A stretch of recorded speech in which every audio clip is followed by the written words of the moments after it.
மக்களே, நேத்துலேருந்து கிட்டத்தட்ட ஏகப்பட்ட நைட்டு ஒரு டாடா ஏசி பெரிய பெரிய விஷயங்களுக்கெல்லாம் காருக்கெல்லாம் கால் பண்ணோம்.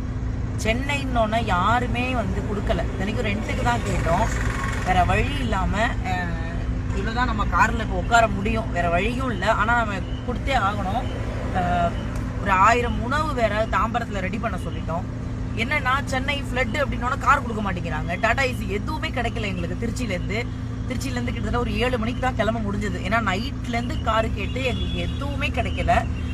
அதுக்காக நம்ம உதவி பண்ணாமலாம் இருந்துட முடியாதுல்ல. அதனால நம்ம சரி நம்மளால முடிஞ்ச நம்ம கார்ல எல்லாத்தையும் ஏற்றிடுவோன்னு பொருளை ஏற்றிட்டோம். நம்மளால உட்கார்றதுக்கு மட்டும் வசதி பத்தலை. தாம்பரத்தில் இப்போதைக்கு ஒரு உதவி கேட்டிருக்கோம். ஏன்னா தாம்பரத்தில் தான் நம்ம 1000 உணவு பொருள் அங்கே ரெடி பண்ண சொல்லியிருக்கோம். நம்ம ஹோட்டலில் போயிட்டு அங்கேருந்து வாங்கணும். நம்ம அங்கே ஒரு டாடா ஏசி 11 மணிக்கு மேலே தான் தர முடியும் அப்படின்னு சொல்லி பேசுங்கன்னு சொல்லியிருக்காங்க. அதனால தயவு செஞ்சு யாராவது சென்னைக்குன்னு உதவி கேட்டால் தயவு செஞ்சு கொடுங்க. ஃப்ளட்டில் அப்படியே போயிடாது வண்டி. இப்போ நான் எங்கள் கார் போயிட்டு திரும்ப வரும், அதை நான் உங்கள்கிட்ட காட்டுறேன். திரும்ப கேட்டால் கொடுங்க தயவு செஞ்சு. இது மடிப்பாக்கம் பள்ளிக்கரணை அந்த பகுதி சுத்தமாவே இந்த பக்கம் உணவு வரல. இப்ப நான் கொண்டு வந்தது எல்லாமே முடிஞ்சும் போச்சு. இது ரொம்ப மோசமா இருக்கு இந்த நிலைமை. இந்த பகுதியில இருக்கிறவங்க கொஞ்சம் உதவி பண்ணுங்க. ரொம்ப மக்களுக்கு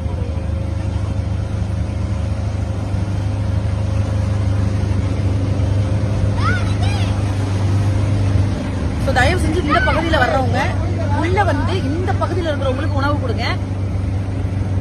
இந்த பகுதி சரியா சொல்லணும்னா மடிப்பாக்கம், பாலாஜி நகர், வேற என்ன ஊர்? வேளச்சேரி, சதாசிவம் நகர். கொஞ்சம் இந்த பகுதி வர்றவங்க வாங்கல.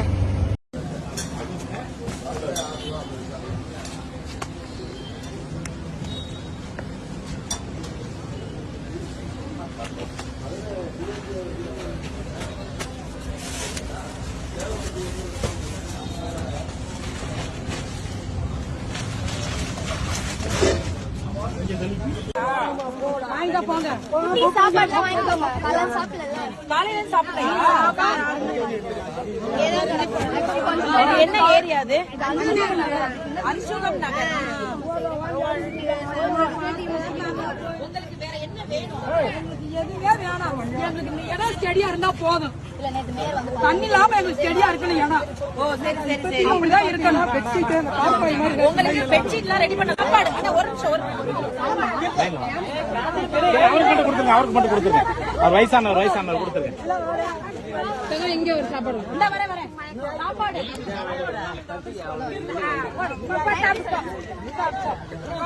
பெண்கள் பயன்படுத்துறது வேணுமா?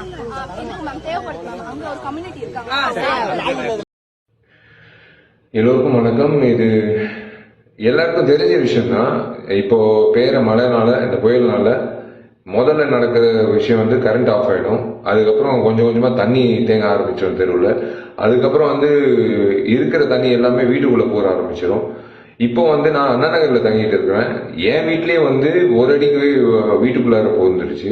ஸோ அண்ணா நகர்லேயே இந்த கதினா அப்புறம் நீங்கள் யோசிச்சு பாருங்க. இதே லோலைங் ஏரியாஸ்ல என்ன கதின்ட்டு. இது 2015 நடக்கும்போது எல்லாரும் இறங்கி வேலை செஞ்சு முடிஞ்ச அளவுக்கு பொதுமக்களுக்கு சேவை செஞ்சோம். இது 8 வருஷம் கழிச்சு அதை விட மோசமான நிலைமையில இருக்கும்போது ரொம்ப ஒரு கேள்விக்குறியா இருக்கு. எங்கே இந்த ரெயின் வாட்டர் ஸ்டோரேஜ் ட்ரெயின் அப்படின்ட்டு ஒரு ப்ராஜெக்ட்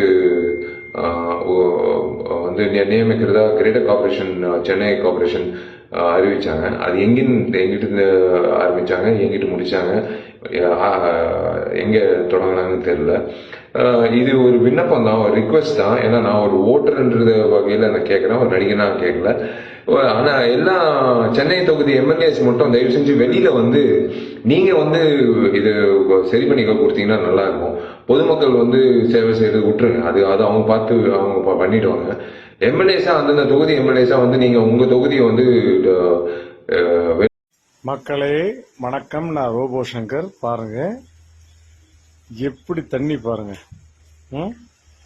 இந்த மலையிலையும் கொட்டுற மலையிலையும் எல்லா ஏரியாவிலையும் ஆம்பளையால தான் வெளியே போய் ப்ரொவிஷன் கடையில கியூல நின்று கீழே மேலே விழுந்து மண்ணை வாரி தண்ணிக்குள்ள முங்கி நீச்சல் அடிச்சு போய் சாமான் வாங்கிட்டு வர்றான். அதில் நான் மட்டும் என்ன விதிவிலக்கா? நானும் தான் காலையில் எந்திரிச்சு போய் எல்லா ஜாமானும் வாங்கிட்டு வந்தேன். வர்ற வழியில முழங்கால் அளவு தண்ணி, தண்ணிக்கு கீழே ஒரு பெரிய தகரம். இப்போ நீங்க பாக்குறீங்க இல்லையா ஏத்த வீடு, அந்த வீட்டுல இருந்து ஒரு தகரம் மிதந்து வந்து என் காலை கிழித்து விட்டது. பாருங்கள். சரி, நம்ம காலை கிழிச்சிருச்சு, மத்தவங்க காலை கிழிக்க கூடாது என்ற ஒரு பொது சேவைக்காக எடுத்து கொண்டாந்து அப்படியே தண்ணீரில் நீந்தி கொண்டே தவழ்ந்து வந்து என் வீட்டு வாசலில் போட்டிருக்கிறேன். அந்த தகரத்தை பாருங்கள்.